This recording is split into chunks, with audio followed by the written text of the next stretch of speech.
گرفت کرنی ہوندی انہیں صرف مہلت دینا. یہ تمہید ہے اگے قصہ مومن کا.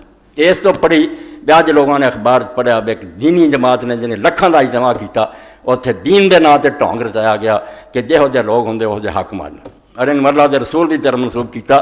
یہو جہ لوگ جڑے اس قابل ہے کہ انہوں تے نفرین بھیجی ہے انہوں تے لعنت دی بد دعا کی چیز ہے کہ خدا دے نام تے فراڈ کر رہا جی.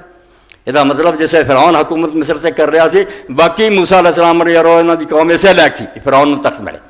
شرم کریا کرو خدا دے ظالم اور باغی بندے اگر زمین سے مسلط ہو جان تو ریا دے پیچھے پا دیں جی ریا اس تو تادے انہوں سزا ملی گئی.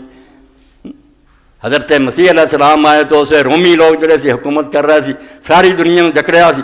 کیا حضرت مسیح علیہ السلام انہوں نے منن والے لوگ مجرم سی کیوں نہ وہ ظالم مسلط کرتے کیا. یعنی جواز فراہم کرنا ایک قوم گل کر کے بنا دینی کہ نہیں حکمران سے بے گناہ تہاڈی کیتیاں دا نتیجہ تہاڈا. اور انہوں نے رسول اللہ کی طرف منسوب کر دے کہ جس طرح دے تسی ہو گئی اللہ لگ لیا دنیا کا کوئی مولوی اللہ دے رسول نے اگر فرمایا میرے سامنے پیش کر خدا تو ڈر دو. اللہ تو دسن گیا کہ ظالماں نے خدا دیا نافرمانیاں کیتیاں اور زمین تے انہوں نے فساد مچایا تو میں انہوں نے تختے اٹھتے نہ انہوں نے فوجاں کام آئیاں نہ انہوں نے خزانے کام آئے. تسی انہوں نے مور لا کے دیں نہیں تسی نہ کچھ بھی گمگیر ہے رعایا دا اپنا ہی قصور ہے. ظالم مسلط ہو جان تو جان چھڑاؤن دی بجائے الٹا یہ ہو جائے